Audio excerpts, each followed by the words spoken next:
जावई बापू, मला बाहेर फिरायला घेऊन जा. प्रसूतीनंतर 12 दिवसांनीच सुमनच्या आईला तिला घरी एकटं सोडून फिरायला जायचे होते. तेव्हा जावयाने कडक शब्दात उत्तर दिले आणि म्हणाले, सुमनला खूप भूक लागली होती. टाके खूप दुखत असल्याने तिला उठताही येत नव्हते. ती कशीबशी हळूच उठून उठून बसली. तेव्हा तिचा मुलगा जागा झाला आणि भुकेने रडू लागला. सुमन चिडली, पण त्या निरागस मुलाचा काय दोष? तिने मुलाला आपल्या मांडीवर घेतले आणि त्याला शांत करण्याचा प्रयत्न सुरू केला. जेव्हा ती खूप अस्वस्थ झाली, तेव्हा तिने आईला हाक मारली आणि विचारले, "मम्मी, तू कुठे आहेस? इथे मी एकटी बाळाचा सांभाळ करून थकले आहे. प्लीज लवकर घरी ये." तिची आई म्हणू लागली, "अगं बेटा, मी बाजारापर्यंत आले आहे. येतच आहे. थोडा वेळ लागेल. थोडा वेळ मॅनेज कर. मी येतेच." ती म्हणाली, "आई, मला खूप भूक लागली आहे." तिची आई थोडी रागावली आणि म्हणाली, "मी आधीच जेवण तयार केले आहे. तू स्वतः जेवण घेऊन खाऊ शकत नाहीस का? आता तिला नीट उठताही येत नाही. हे सुमन तिला कसं सांगणार? मग तिला स्वयंपाकघरात जाऊन जेवण काढताना किती त्रास होईल. वरून ते बाळही सतत रडत होते आणि तिला सोडत नव्हते. बरं, काही वेळाने तिचं मूल शांत झालं म्हणून त्याला पलंगावर झोपल्यावर ती हळूच स्वयंपाकघरात गेली आणि जेवण करायला लागली. जेवताना ती जोरजोरात रडत होती, कारण तिची आई तिला सांभाळायला आली होती. तरी तिच्यासोबत जास्त वेळ घालवत नव्हती आणि दिवसभर ती कुठे गायब व्हायची तेच कळत नव्हतं. रात्रीही सुमनच्या आईनेही तिला मदत केली नाही. रात्री जेवण करून ती झोपायला तिच्या खोलीत जायची. आज रात्रीही सुमन एकटीच आपल्या मुलाला सांभाळण्यात व्यस्त होती. सुमनच्या डोळ्यात अश्रू येऊ लागले. मध्यरात्री उलटून गेली होती. तिला खूप झोप येत होती. अशक्तपणा आणि थकव्यामुळे तिला बसता येत नव्हते. तिचे बाळ तिच्या मांडीवर झोपले होते. तिने त्याला बेडवर झोपवताच तो उठायचा आणि रडायला लागायचा. तिचा पती प्रकाश तिच्या शेजारी झोपला होता, पण तोही दिवसभर ऑफिसमध्ये काम करायचा आणि पुरेशी झोप न मिळाल्याने त्याच्या डोळ्यावर झोप होती. त्यामुळेच तो उचलूही शकत नव्हता. जरी तिची आई तिला सांभाळायला आली, पण आई बाहेरच्या खोलीत ती आरामात झोपली होती. पण तिची काळजी घेण्याव्यतिरिक्त बाकीचे काम मोठ्या आनंदाने करायची. सकाळी लवकर उठून जेवण तयार करून ठेवायची. त्यानंतर बाजारात जाताना बाहेर जायची, पण दुपारनंतरच घरी यायची. ज्यावेळी सुमन आपल्या मुलाची काळजी घेत होती, तिला प्रेग्नंट होऊन फार दिवस झाले नव्हते. 10 दिवसानंतर तिच्या आईने तिला सतत सर्व काम स्वतः करण्यास सांगितले होते. परंतु तरीही सुमनला वाटले, की आई माझी काळजी घेण्यासाठी आली आहे, त्यामुळे ती मला नक्कीच मदत करेल. तशी ती मला उठवायला प्रोत्साहन देण्यास प्रयत्न करत असेल. पण तिची काळजी घेताना सुमनची आई आता कंटाळा करू लागली होती. असो, सुमन शिमल्यात राहत होती. त्यामुळे सुमनच्या आईने विचार केला होता, की ती आपल्या मुलीच्या प्रसूतीच्या वेळी तिथे येईल. तेव्हा ती खूप फिरेल. पण 10 दिवस तिला कुठेही बाहेर जाण्याची संधी मिळाली नव्हती. तिने आधीच तिचा जावई प्रकाश याला एक दोनदा शांत स्वरात सांगितले होते, की तिला शिमल्यात फिरायचे आहे.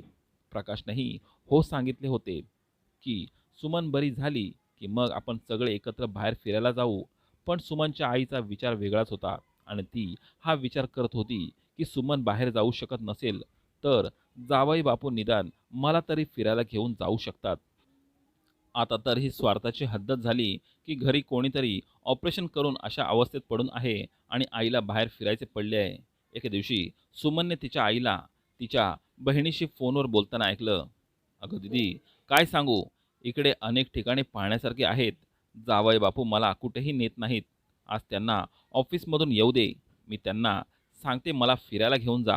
हे ऐकून सुमन आश्चर्यचकित झाली आणि विचार करू लागली, की इथे मला खूप वेदना होत आहेत. मी एकटी मुलाचा सांभाळ करू शकत नाही. मला रात्रभर झोप मिळत नाही आणि आईला फिरायला जायचे पडले आहे. तरीही तिला वाटलं, की कदाचित ती आपल्या बहिणीसोबत बोलता बोलता सहज बोलली असावी. पण ती प्रकाशसमोर असे बोलू शकत नाही. पण झालं नेमकं उलटं. प्रकाश ऑफिसमधून घरी आल्यावर सासूबाई त्याच्याकडे गेल्या आणि चहा देत म्हणाल्या, "जावई बापू, मी रात्रीचे जेवण रेडी करून ठेवले आहे. आज आपण बाहेर कुठेतरी फिरायला जाऊया का?" सुमन हे ऐकताच रागाने आईला म्हटले, "आई, इथे मी एवढ्या त्रासात आहे आणि तुला फिरायला जायचे पडले आहे. अजून मी बाहेर पडण्याच्या कंडिशनमध्ये नाही आहे.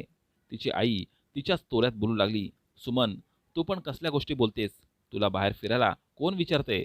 अरे, ऑपरेशन तुझं झालंय, माझं नाही. मी कुठेही जाऊ शकते ना. मग मी तुझ्यासोबत घरात का बंदिस्त राहू? तू घरीच राहून विश्रांती घे. तू तुझ्या बाळाला थोडा वेळ स्वतः सांभाळ आणि जावई बापू, तुम्ही मला फिरायला घेऊन जा. तसंही मला घरी बसून कंटाळा येतो. मला प्रवासाची किती आवड आहे माहीत आहे ना. सुमनच्या आईला प्रसूतीनंतर 12 दिवसांनीच मुलीला घरी एकटी सोडून फिरायला जायचे होते. तेव्हा जावयाने कडक शब्दात उत्तर दिले आणि म्हटले, आई, मला तुमच्याकडून ही अपेक्षा नव्हती. अहो, तुम्ही मुलीची आणि बाळाची काळजी घ्यायला इथे आलात की फिरायला? मला मान्य आहे की शिमला हे फिरायला चांगले ठिकाण आहे. तेव्हा आम्ही कधीतरी तुम्हाला बाहेर घेऊन फिरायला जाऊ. पण आधी सुमनला तर ठीक होऊ द्या. तसेही तिला बाळाकडे सोडून मी ऑफिसला निघून जातो. पण मला नेहमी चिंता असते, आता अशा परिस्थितीत तिला एकटे सोडून फिरायला कसे जायचे? त्याचप्रमाणे घरातील कोणी आजारी किंवा अडचणीत असेल तर घरातील बाकीच्यांना प्रवास कसा करावासा वाटेल? मला वाटले होते की तुम्ही त्यांची आई आहात. तुम्ही इथे आलात तर तिला आवडेल. यामुळे ती थोडी शांत होईल आणि तिला तुमच्यासोबत आराम वाटेल. पण तुम्ही इथे फक्त फिरायला याल हे मला माहीत नव्हतं. तुम्ही आल्यापासून मला दिसत आहे की तुम्ही स्वतःच शृंगार करण्यात व्यस्त असता.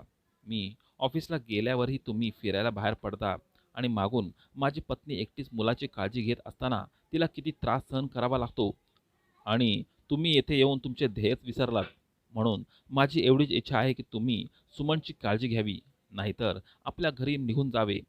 सुमनच्या देखभालसाठी मी काहीतरी व्यवस्था करेल, पण मला हे कदापि सहन होणार नाही की माझी बायको बाळाला सांभाळताना त्रास सहन करेल आणि मी तुम्हाला बाहेर फिरायला घेऊन जाऊ. हे ऐकून आता सुमनच्या आईचा रागाचा पारा खूप वाढला. तिने रागाने म्हटले की मी तुमची मोलकरीण आहे का, जी तुमच्या घरातले काम करून तुमची सेवा करू? आईच्या या वागण्याने सुमन आश्चर्यचकित झाली. ती म्हणू लागली, आई, तू माझी नोकर नाहीस. मी तुला आपलं समजून माझी काळजी घेण्यासाठी आणि माझ्या मदतीसाठी बोलावले होते. पूर्वी जेव्हा मला दिवस गेले होते तेव्हा मला तू म्हणायची की मी आहे ना, मी येईन आणि सर्व काही सांभाळून घेईन. आणि आता वेळ आली आहे तर तू फिरायच्या गोष्टी बोलतेस? हे सांगताना ती रडू लागली. सुमनची आई म्हणाली, हो हो, मी वाईट आहे. मी इथून निघूनच जाते. तुम्हाला काय करायचे ते करा.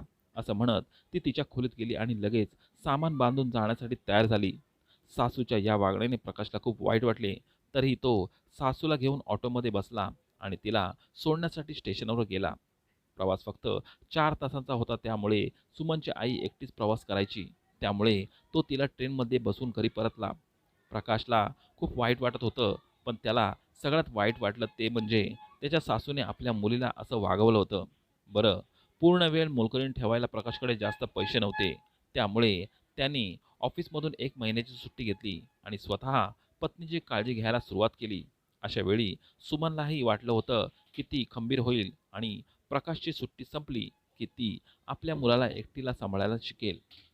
असं असलं तरी ती एक आई होती आणि आईला कधीतरी त्यांच्या मुलाची एकटीने काळजी घ्यावी लागते.